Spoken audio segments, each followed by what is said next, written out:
بسم الله الرحمن الرحيم. احنا داخلين اهو بقى المكتب، رخصة إداري، مساحته حوالي 200 متر. ادي ريسبشن اهو، واخد شكل دائري على الواجهة، في موقع متميز جدا. طبعا الكهرباء كلها جديدة زي ما احنا شايفين. طيب معانا حمامين وفيس. ادي اول حمام،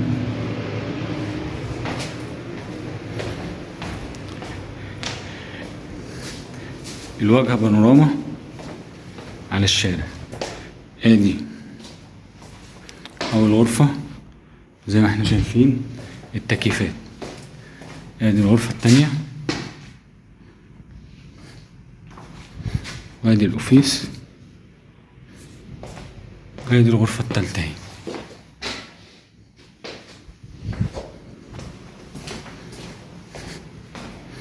ده كده الحمام التاني.